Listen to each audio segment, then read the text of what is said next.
Krishna. Hare Krishna. Haribol. So we'll start with the Mangalacharan. Om Namo Bhagavate Vasudevaya. Om Namo Bhagavate Vasudevaya.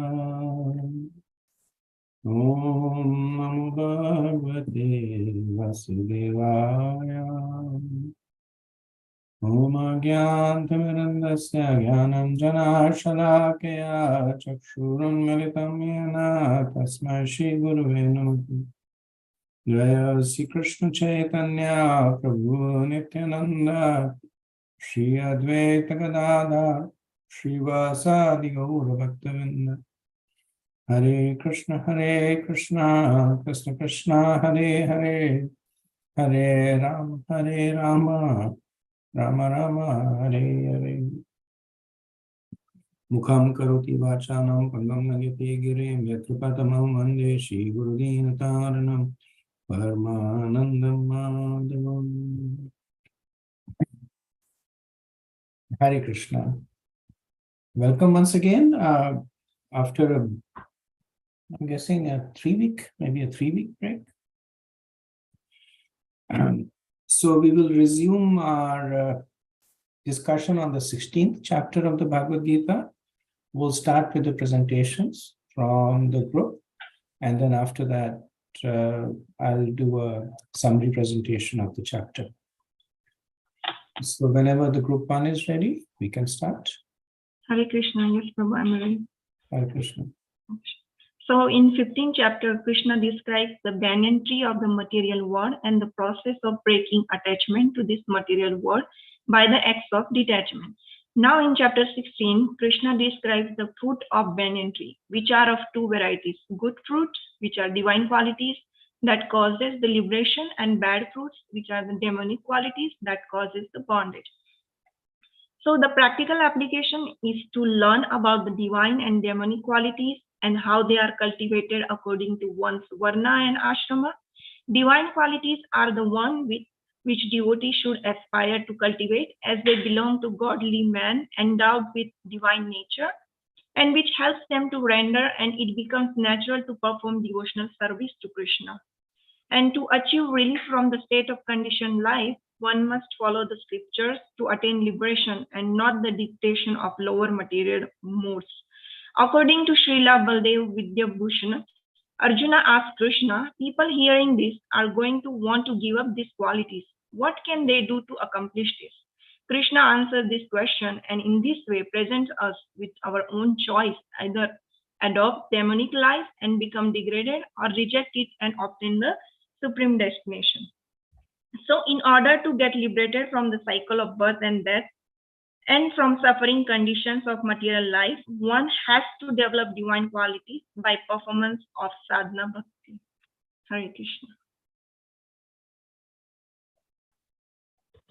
Hare Krishna, Madhavi. Thank you. Excellent summary. So we'll move on to group 2. Hare Krishna Prabhu, this is Shaktiman Das. So I'll be representing group 2. So in the chapter 15, Krishna described the banyan tree of the material world and how the modes of material nature nourishes both the upper auspicious divine branches of the tree and the lower demoniac branches. Krishna says in order to cut down this tree and to reach to the stage of bhakti, material detachment is required, which will ultimately lead to attachment to the Supreme. So in the lecture by Srila Prabhupada and Jan 29, 1975, Prabhupada says, he gives like how we can develop this detachment. The first thing is, Srila Prabhupada mentions, the first thing is that Bhagavan Vacha. So we must hear from Bhagavan, then our knowledge is perfect. We must stick to Krishna and accept his words as it is. Then what is the result of this? One day we become Abhayam, which is fearlessness. Why are we fearful? Fearful of death, and it is due to ignorance. This sloka is Na Hanyate Hanyamana Sharire. After this destruction of this body, I'm not finished. I still exist. So this is Gnanam. 2 things are required in human life. One is Gnanam and one is Vairagyam. Gnanam means I'm not this body. So this is our first knowledge, that I'm not this body. And Vairagyam means renunciation. So if I'm not this body, then what I have got to do with this material world? So this is how we develop detachment. So the words Abhayam Shattva Samuddhi in the verse 16:1 is very significant. So we require to be cured of the disease, which is ignorance. And how do we cure it? Sattva Samsuddhi, purification of one's existence. The human life is meant for Sattva. Sattva means existence, which is purified existence. That is spiritual existence. So how do we purify our existence? So in the verses, in the chapter 16, 1 to 3, Krishna speaks about the 26 transcendental qualities for purifying our existence. If these qualities are developed by practice, I'm not going to list down all the 26 qualities. I'm just going through because of time. So if these qualities are developed by practice by all class of men, then gradually it is possible to rise to the highest platform of transcendental realization. So in this age, to develop these godly qualities is very difficult. But if we take to Krishna consciousness by the simple method, by chanting Hare Krishna, Krishna Krishna, Hare Hare, Hare Rama, Ram Ram, Hare Hare, then automatically we develop all the godly qualities. So in verse 4, Krishna describes the qualities of demoniac nature, which are pride, arrogance, conceit, anger, harshness, and ignorance. These qualities are described as a road to hell. Pravritti and nivritti. There are two kinds of activities. Pravritti.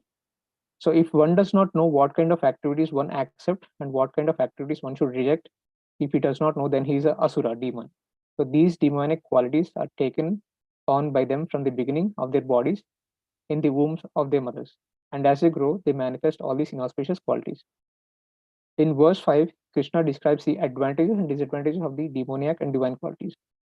The transcendental qualities are conducive to liberation, whereas the demonic qualities make for bondage. Also, in this verse, Krishna clears Arjuna's doubts by telling him that he was not born with demonic qualities. His involvement in the fight was not demoniac. He was not acting under the influence of anger, false prestige, or harshness. For a Kshatriya, a military man, shooting arrows at the enemies is considered transcendental, and refraining from such a duty is demoniac. The point to note here is anyone who performs the regulative principles of the different orders of life is transcendently situated. Verse 6, Krishna gives clear distinction between divine and demoniac natures. The conditioned living entities are divided into two classes in this world. It is mentioned in the Vedic literature that both demigods and the demons are born of Prajapati. The only difference is that one class obeys the Vedic injunctions. This mentality is called divine. One who does not follow the regulative principles as they are laid down in the scriptures and who acts according to his whims is called demoniac or asuri. In conclusion, Srila Prabhupada stresses that people develop these good qualities by following the rules of Varnashma system. That's it, Prabhu. Thank you. Hare Krishna. Hi, well, thank you, Prabhu. I think you covered all the salient points very well. Thank you. Okay, moving on to group 3. Hare Krishna, Prabhu. It's a complete miss on my side. I did not organize the call, but I'll try to summarize whatever I've read. So this section, Krishna talks about the demoniac people and the qualities the demoniac people will have and the way they are more like very envious about the Supreme Person. So Prabhupada starts with saying that they have lots of material desires like sex desire, and then they are filled with lust. Excuse me. And also that they have no intelligence and engage in unbeneficial, horrible works that is meant to destroy the world. And also they are filled with pride and false prestige, and then they are unclean. They are attracted to the impermanence and nature of the material world. And also Prabhupada specifies that these demoniac people are usually always engaged in the sense gratification, and because of this sense gratification, like how we have heard before, that there is an anxiety involved, and also because of the anxiety it leads into anger, and all the negative nature comes out, and they are always thinking about gathering more money to gratify their senses. And and then as a part of conclusion, Prabhupada says that because of these false prestige and pride and other vicious negative qualities, they do not follow any rules or regulations. They just perform the sacrifice. Even if they if at all they perform sacrifices, they perform them only for the namesake. And finally he concludes that bewildered by the false ego, strength, pride, lust and anger, the demoniac demons become envious to the Supreme Personality of Godhead, and also envious about others, and blaspheme the religion and real religious people. Good. Thank you, Prabhu. Excellent summary. Okay. So moving on to the last group. Hare Krishna, Prabhuji. I'll be representing the group 4, and the topic is result of demonic activities, verse 19 to 24, in which Krishna explains how he reciprocates with the demonic personalities. So those who are envious, cruel and lowest of the entire mankind, Krishna casts them again and again into the ocean of material existence, and they have to take birth into different demonic species of life, into different planetary, hellish planetary system. But still Lord is very merciful. Even though they are into the hellish planet, Krishna still gives them the option to elevate themselves and gradually go back to Godhead. But the Jiva always desires and Krishna sanctions, while Prakriti always manifests, which is based on his karma of the Jiva. So even though the demonic person will probably not like to accept the supremacy of the Lord, and they always think that they have the freedom and act accordingly, but that is not correct, because we do not choose where we take birth, and it is all sanctioned by God based on the desires and the karma, and then that's how it works. While Krishna in the next verse explains how the repeated birth in demonic species is given to those mudas. So those people who are such foolish people who keep falling again and again, and they can never approach the Lord. In time, they eventually take birth among the lower species of life, but Krishna always give them a chance to eventually become pure and elevated and go back to Godhead. And there are 3 gates which leads to this hell, which causes the degradation of the soul: Kam, Krodha, Lobha. So the lust, anger, and the pride are the biggest 3 reasons which are causing Jiva to fall down into these hellish conditions. And every sane man should give up all the 3, otherwise it will lead to the degradation of the soul. A sincere sadhaka can always overcome this, because he is taking direct shelter of the Krishna under the guidance of his guru. And when Jiva continuously practice in Krishna consciousness, it cleanses their heart and it becomes purified from all the anarthas.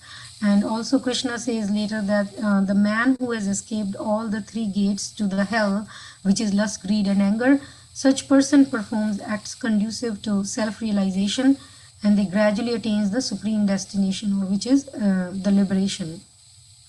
So without practicing one's own dharma, which is prescribed in the scriptures, one cannot escape from these 3 gates of hell. And that is one of the main reasons Krishna has given us the scripture, so that we can understand and purify ourselves and go back to Godhead, because we all have those anarthas. We all are into the mode of ignorance and passion, and we need to elevate ourselves to the mode of goodness. And those who disgrace the scriptures and act according to their own whimsical thoughts, such person cannot attain perfection, happiness, or the supreme destination.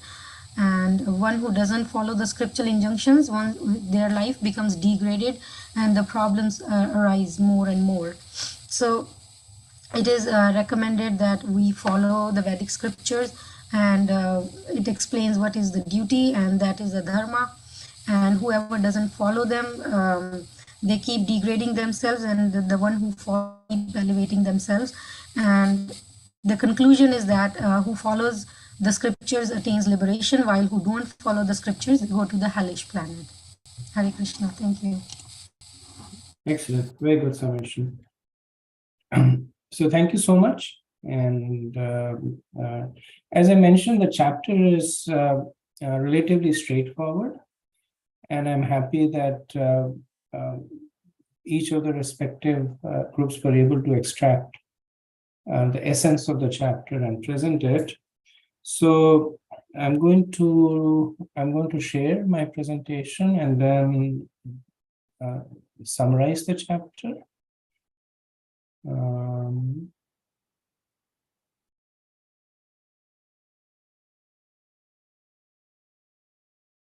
Okay.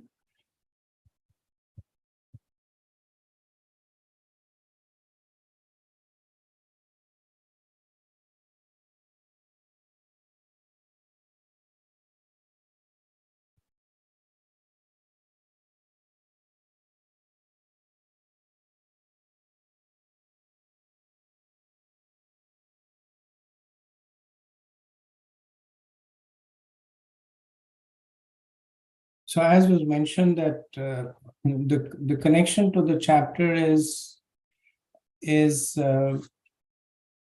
derived from the metaphor of the inverted banyan tree, where Krishna mentions that there are branches that are going upwards and downwards. And essentially these branches represented the journey to the upper and the lower planets. The branches going upwards went towards Brahmalok, the branches going downwards went towards Patal-lok. And the message over there implicitly, which is being expanded explicitly here, is that we should only water those roots that take us upwards. We should be careful not to water the roots that take us downwards, just extending that metaphor. Right? So Krishna described the whole material world. He described how there this planetary system at the root of the inverted banyan tree is the Brahmalok, and his recommendation was to ascend. And in this chapter, he talks about how can one ascend and what causes one to descend. So this is a slightly more detailed division of the chapter. That Krishna talks about the divine qualities, the demoniac qualities, the demoniac nature. How does one who has demoniac qualities behave? What are the consequences of it? And what is the choice that the conditioned soul has? And so essentially the chapter is about qualities, acts, and consequences. That one with a certain quality will act in a certain way. One who acts in a certain way faces those consequences. And then ultimately, Krishna ends the chapter with outlining the choices one has to go through one of these two forks, the divine and the demoniac. Now, if you notice that in 3 verses, Krishna speaks about the divine qualities. In the remaining part of the chapter, Krishna talks about the demoniac qualities.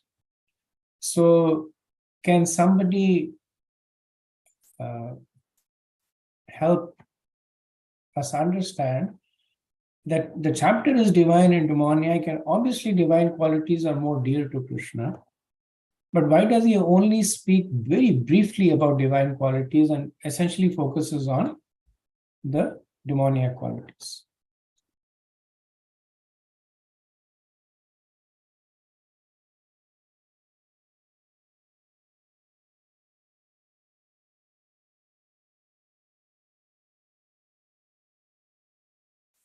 Yes, Rajiv Shyam Prabhu.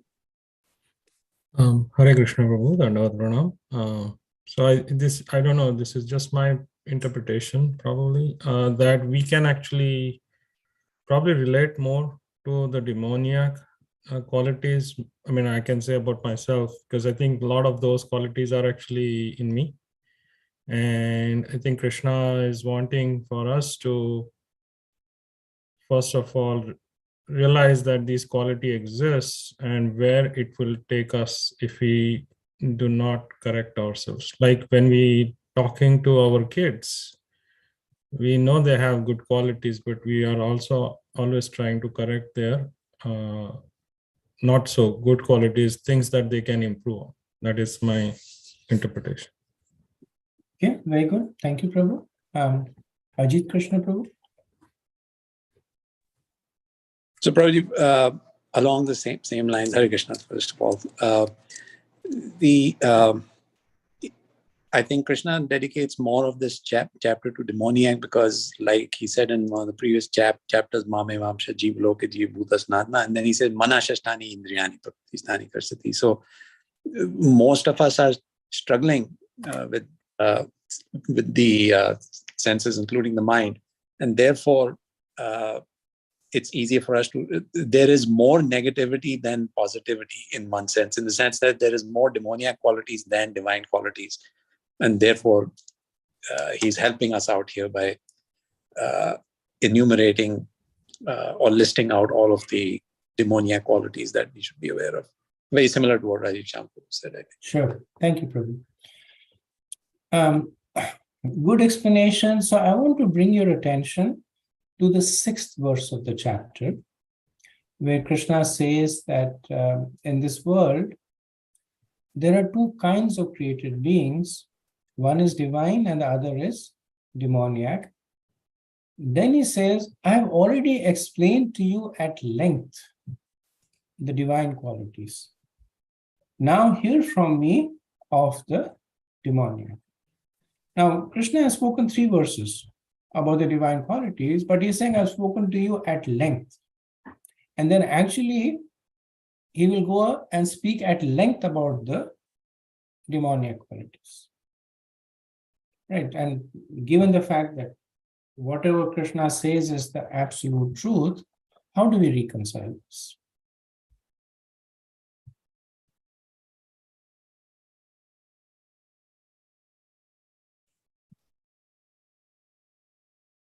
Chaitanya Prabhu? So my understanding is, Prabhu, that Krishna from the beginning, he has always been talking about the different yoga systems and different ways of how you live and how you conduct yourself, which is more of the divine qualities. And that's how it transitioned all the way. And now he's focusing on what you should not be. Okay, thank you, Prabhu. Yes, so that is actually a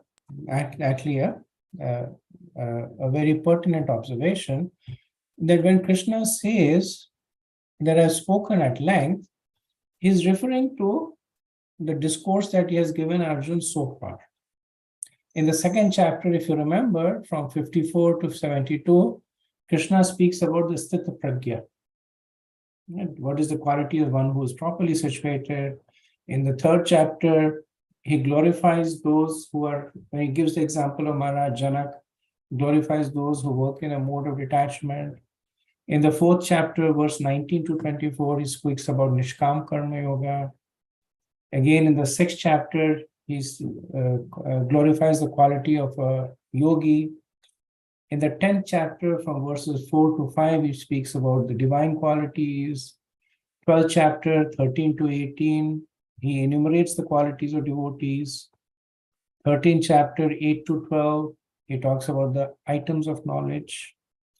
Then 14th chapter, 22 to 25, he speaks about the qualities of the modes. a mode of goodness. And now in the 16th chapter, in 3 verses, he's spoken about divine qualities. So it's not just the 3 verses, it's literally the hundreds of verses that Krishna has spoken outlining divine qualities. And as was mentioned by Ajit Krishna and Rajiv Shyam Prabhus, that a complete definition includes both, that what you should do, what you should not do, the qualities that you should cultivate and the qualities that you should avoid. Like, you know what they say, that what is the essence of sadhana bhakti? There is an injunction and a prohibition. Injunction is always remember Krishna. The prohibition is never forget Krishna. And that makes it complete. Now, one's quality is essentially determined by 3 things: the nature, the nurture, and the culture.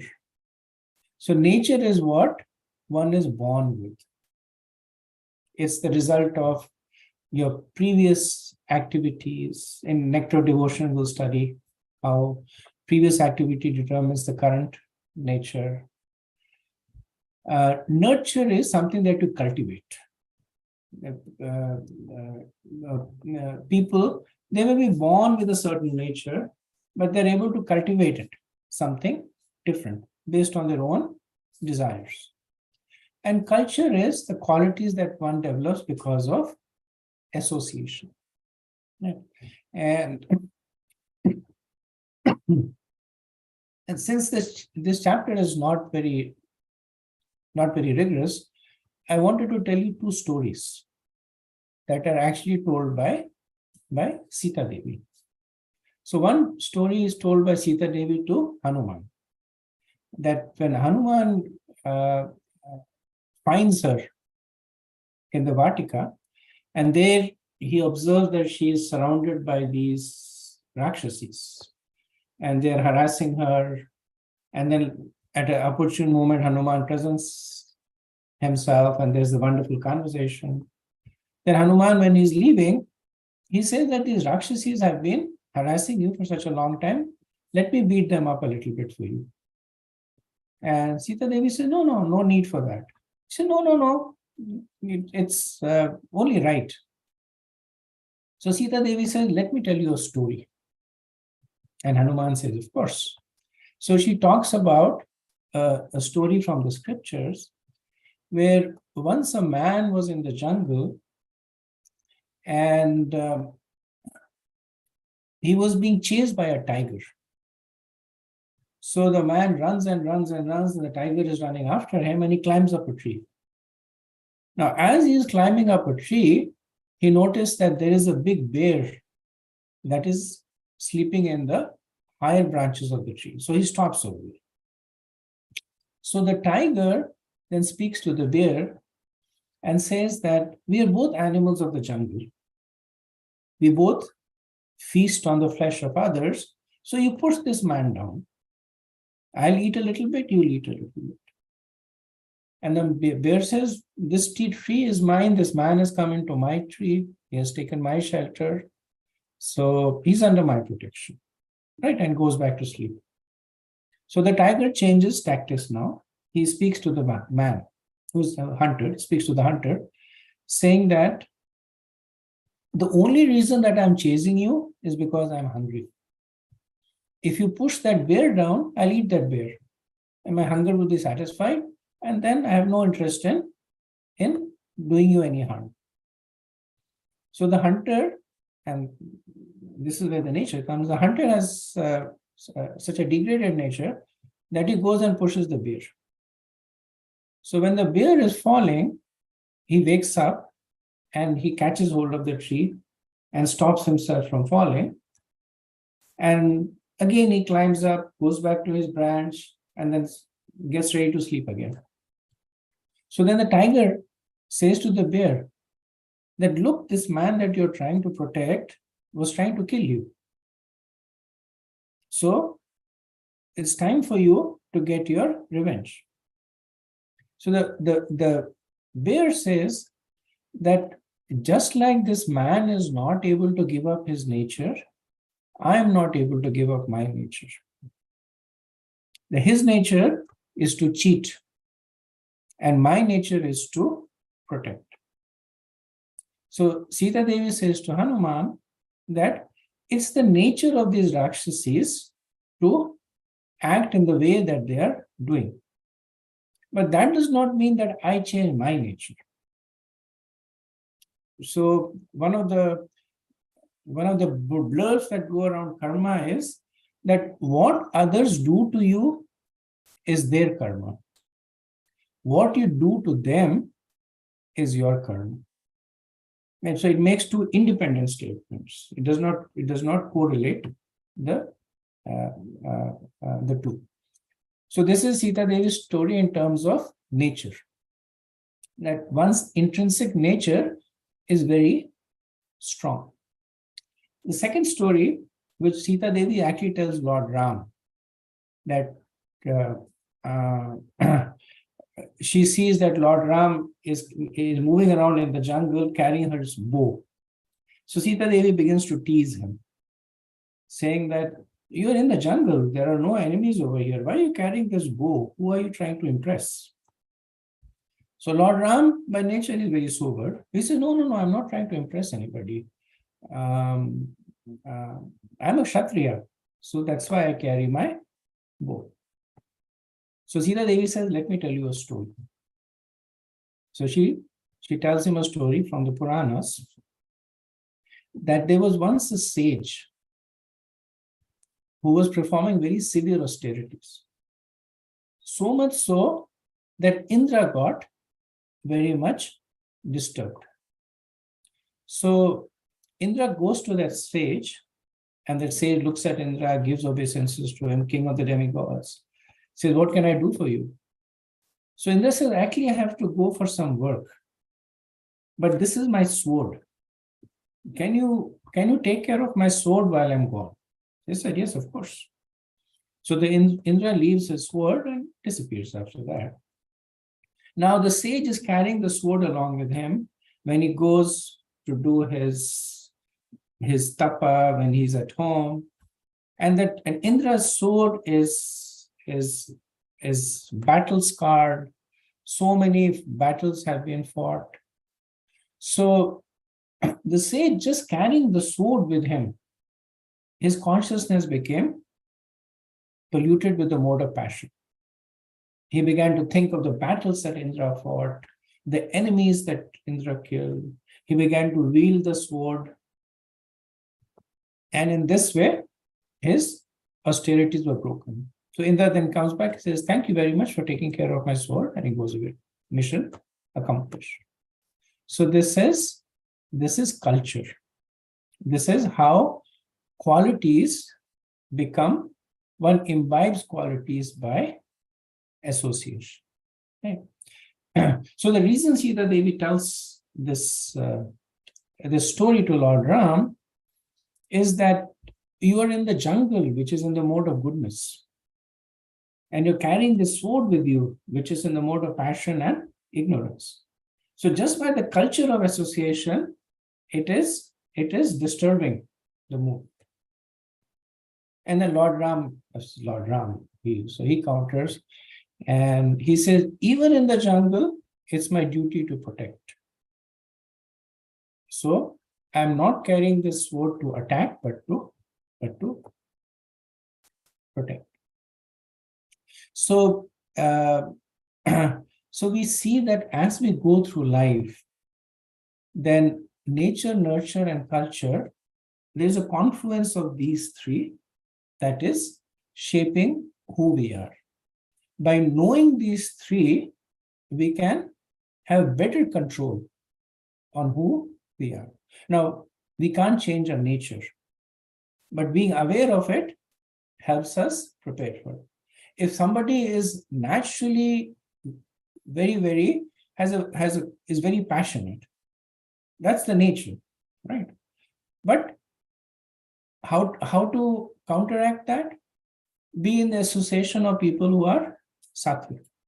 Take sattvic food, avoid activities that are rajasic, and observe people who have sattvic qualities and cultivate them, right? So just because these qualities have manifested does not mean that they will stay with us. So moving on, so as I had mentioned that the first 3 verses talk about the divine qualities, right? And in the 4th chapter, Krishna had explained that he is the originator of the Varnashram Dharma. So in these 3 verses, Krishna gives 26 qualities that are cultivated by those in the mode of goodness. And then Srila Prabhupada, he explains how these qualities can be categorized based on Varna and Ashram. So he notes that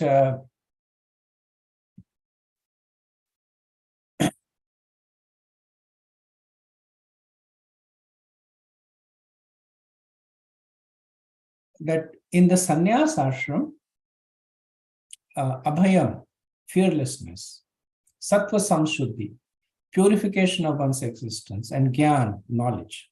These are the 3 qualities. For grihastha, charity, self-control, and sacrifice. For a vanaprastha, austerity. And from a brahmachari, swadhyaya, or study of the scriptures, right? So these are based on the ashrams. Then based on the varnas, for the brahmanas, 12 qualities are given. That they're expected to be honest, especially about the scriptures. They should follow ahimsa. They should be truthful, free of anger, equipoised, peaceful, not hurting, insulting others, merciful, and free from greed. These are the 12 qualities. Kshatriya, the main quality is tejas, or vigor. They should also be forgiving, especially to one who is weak, or one who is surrendered, or one who is incapable. And they should have steady determination. Vaishyas, the quality is being clean, both in person and in business dealings. They should be non-violent and they should refrain from cheating. And for Shudra, the primary quality is not considering oneself as worthy of worship. It basically develops the mood of service. So the Prabhupada explains here the 26 qualities that are understood based on the division in Varna and Ashram. Does not mean that they are exclusive to that. So if the sannyasi is abhayam, does not mean that the others have to be full of fear.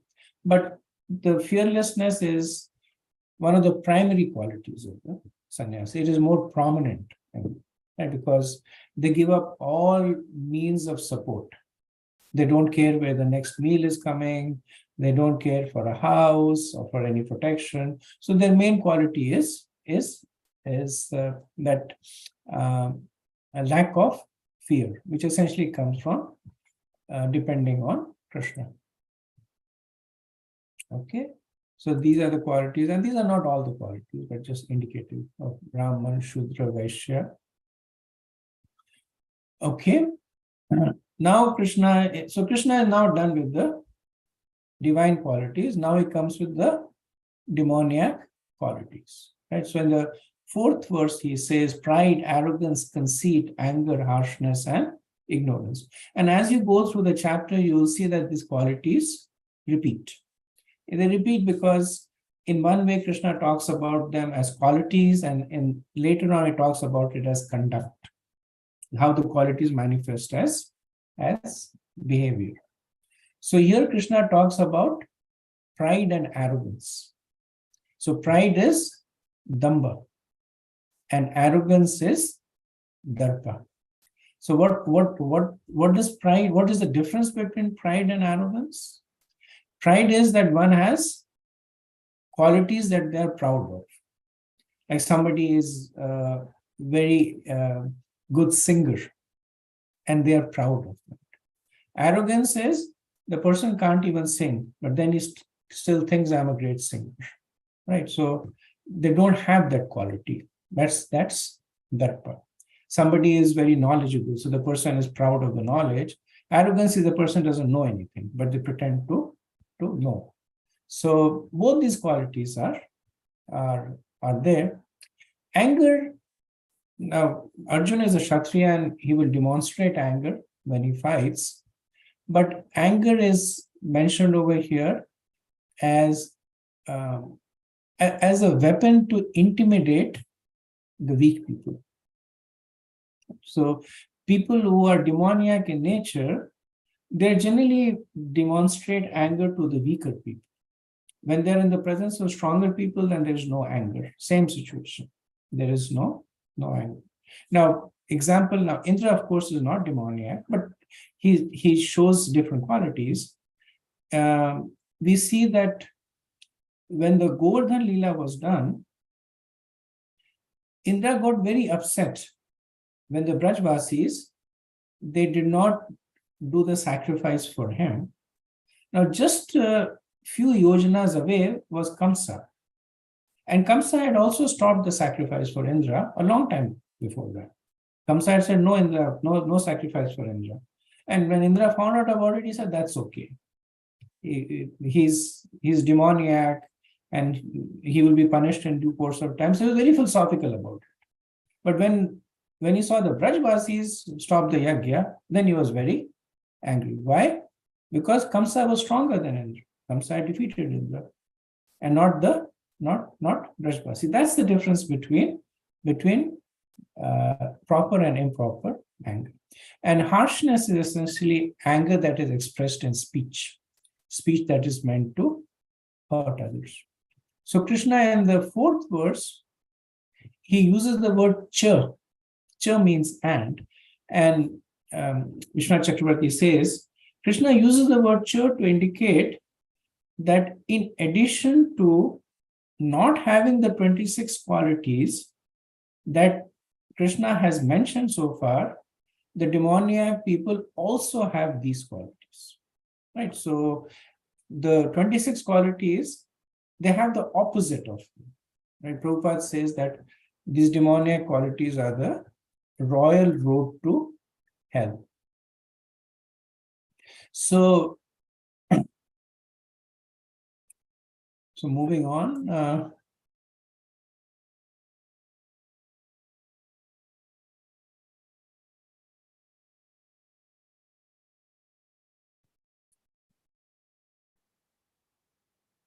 So now in the 7th verse, Krishna gives the basic difference between divine and demoniac, which was spoken by the last group, that those who are demoniac do not know what is to be done.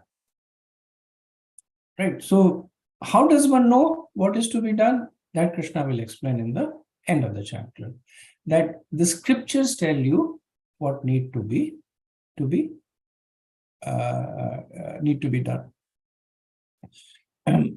So there are many stories for this, but I have only 15 minutes in terms of what needs to be done or not. But I'll skip it. Now, in verses 10 to 18, Krishna now elaborates on the mentality of the demoniac. What is their nature, right? So their nature is that by my strength alone, I have achieved. Aham karta, aham bhogi. I am the doer and I am the enjoyer. I have killed my enemies, and in future I will kill others also. Right? So there is a preoccupation of the self and the destruction of the opposition. So this is the dvesh that they have. So they have both rag and dvesh. The rag is for themselves. I am the best, I am the greatest, I am there used to be this boxer in the US, Muhammad Ali. He was initially Cassius Clay, and he would enter the ring and he would say, "I am the greatest and I am the most beautiful." That was his tagline. And he was the world champion for a long time. And then later on, he got Parkinson and he was basically unable to even stand. And he converted to Islam. His name became Muhammad Ali. And then he started saying that Allah is the greatest and my daughter is the most beautiful. So his whole perspective changed because of the influence of time. So now, what is the destination for such people? So, and this is the point that was made by Krishna in the 15th chapter, that the demoniac people, they being strongly attached, this is verse 16, to sense enjoyment, they fall down to hell. Krishna says they're perplexed. Why are they perplexed? Because they don't know the scriptures. If you don't know the scriptures, you will constantly be perplexed. Why do good things happen to bad people? Why do bad things happen to good people? What happens after you die? What happens before you take birth? Who created the universe? When will the universe? So many questions that are constantly perplexing. And because they are perplexed, they are bound by various anxieties. Right? So verse 18, Krishna says that, bewildered by false ego, strength, pride, lust, and anger, the demons become envious of the personality of Godhead, who is situated in their bodies and the bodies of others, and blaspheme against the real religion. Right? So Krishna talks about three things. That false ego. False ego means that they think that they are the independent doer. Strength. They think that they are always victorious. Arrogance. They think that they are supreme. And lust and anger. Lust is that my desire is more important than anything else. And anger, anyone who comes in the way of my fulfillment of my desires. So with this conception, what do? They disrespect Paramatma, who is situated in their own body and others. And what do they say about the religion? They say that religion is a crutch of the weak. So these are some of the famous philosophers of the past who said that religion is the opium of the masses. It is the crutch of the weak. It is the beating stick of the strong. Right? So they blaspheme religion and they blaspheme the Lord. So what are the consequences of these? Those who have this nature, Krishna says in verse 19, I perpetually cast them into the ocean of material existence, into various demoniac species of life. Okay. So question over here is that what does it mean when Krishna says that I, so he's using the pronoun, he's pointing it at himself, that I cast them into the ocean of material existence. Isn't this in contradiction to what Krishna says in the 9th chapter when he says that I'm equal to everyone? When he says equal to everyone, it includes divine and demoniac. Samam sarvbhuteshu, name dveshasti napriya. Right? I'm equal to everyone. But now he's saying that I perpetually cast them. How do we reconcile these two things?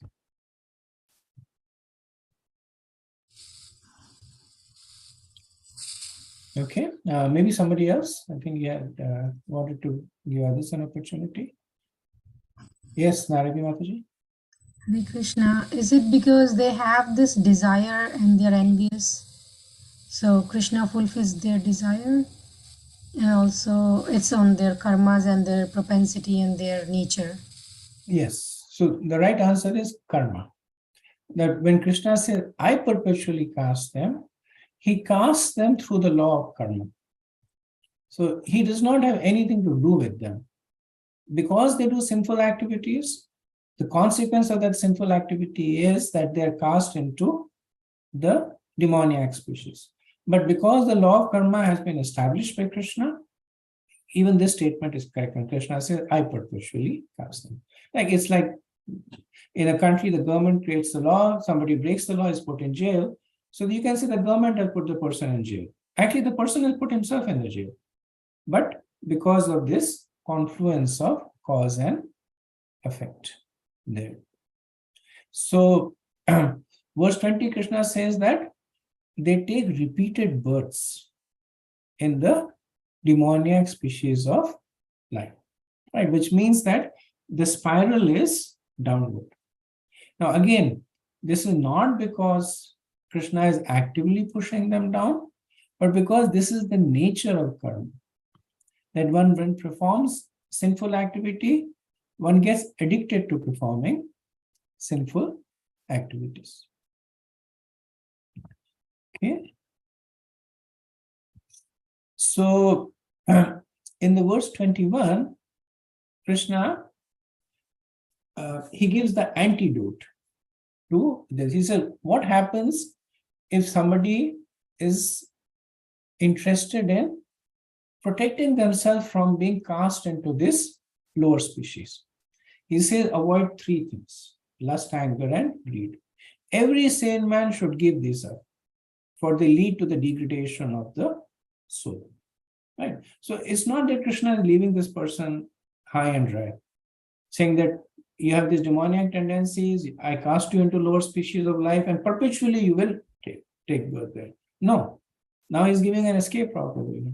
He says that just by avoiding these three things, lust, anger, and greed, you can avoid this downward path. Right? So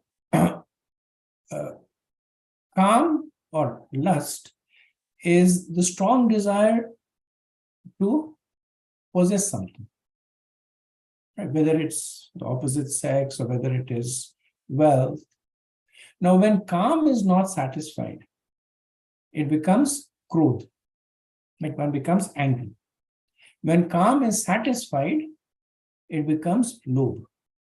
I worked hard, I really wanted this, now that I have it, nobody else will have it, and I want more of it.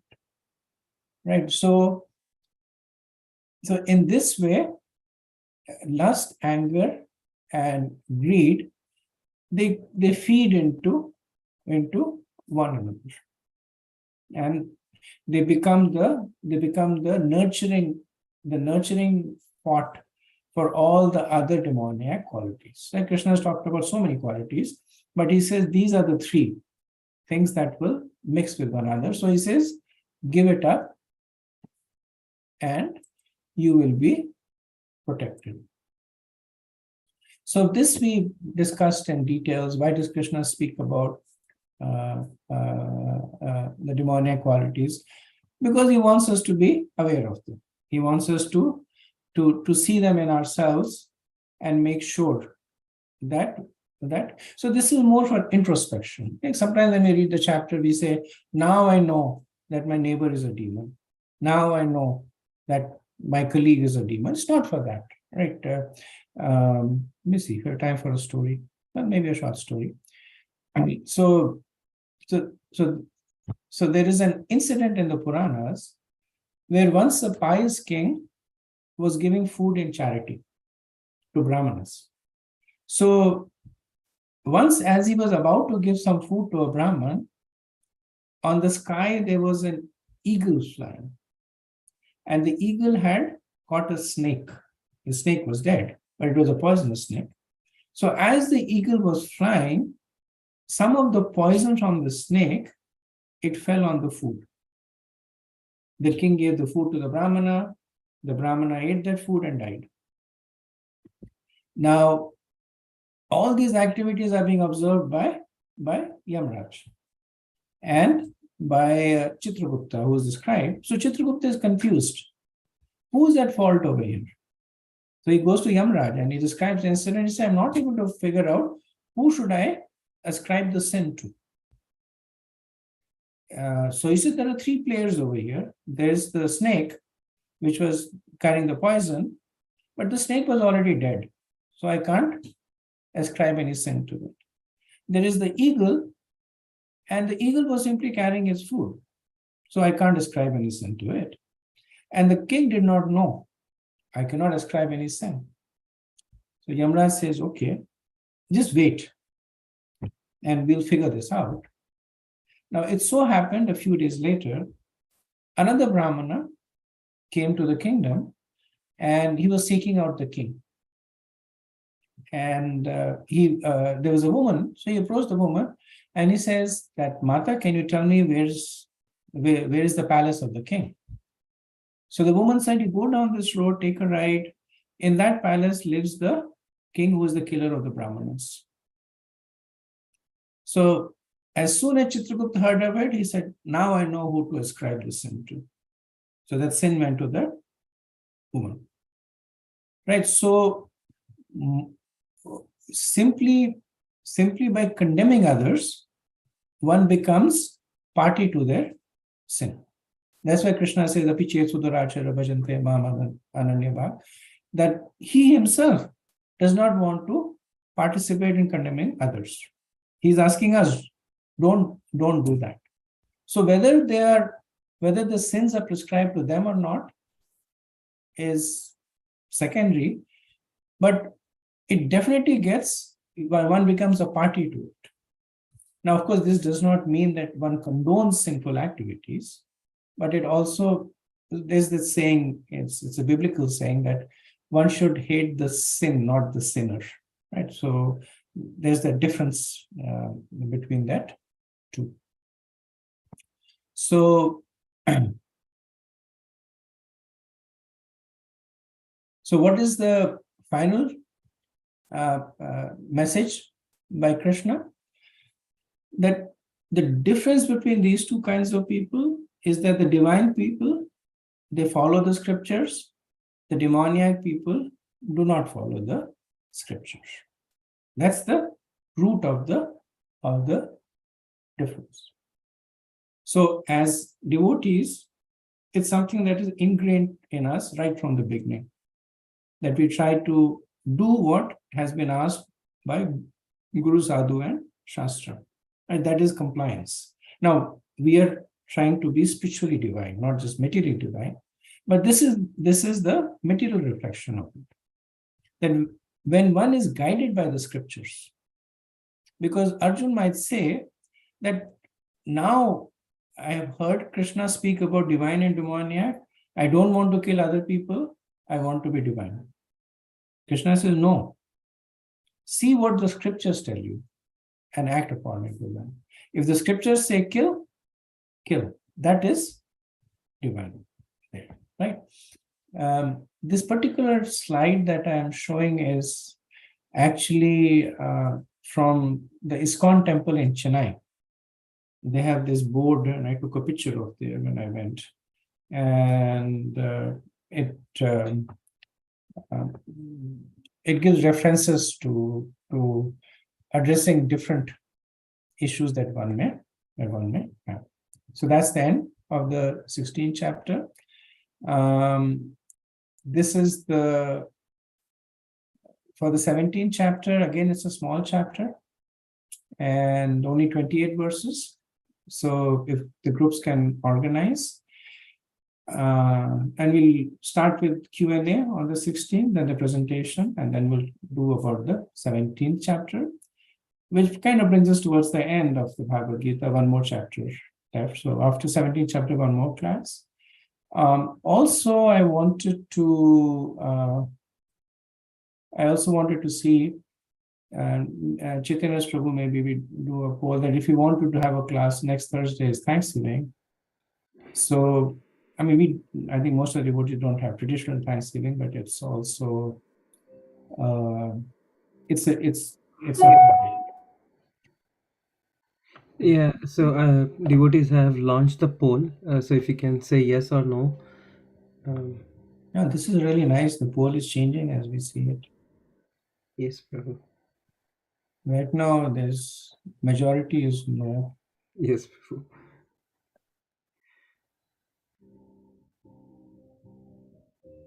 Okay. So I think 13 out of Yeah, 13 people have said no, and 5 have said yes. So. And 4 are abstaining. Well, I'm not able to enter the poll because I'm the organizer, so I'm not able to give the poll. So. And 1 is me, so that's you and me, 2 people. Okay, so next Thursday we will not have a class. After that, actually, I'm traveling. I'm going to be in India, and honestly speaking, I don't know what my schedule will be over there. So I'll be traveling within India. I'll be going first to Chennai, then to New Delhi. But tentatively, not tentatively, I think more likely than not, we'll not have a class. But if somehow things line up, I get good connection, etc., then I'll inform Chaitanya Rasprabhu, and I promise I'll give you sufficient heads up there. But in the meantime, do prepare for the 17th chapter whenever we reconvene. Also, good time to start preparing for the exam, because we have most of the chapters done. Okay, very good. So we'll end over here. Thank you very much. Panchakalpatarubhyascha kripa sindhubhyev cha patitanam pavanebhyo vaishnavebhyo namo namah. Anant Koti Vaishnav ki jai. Srila Prabhupada ki jai. Thank you very much. Hare Thank you, Krishna. Prabhuji.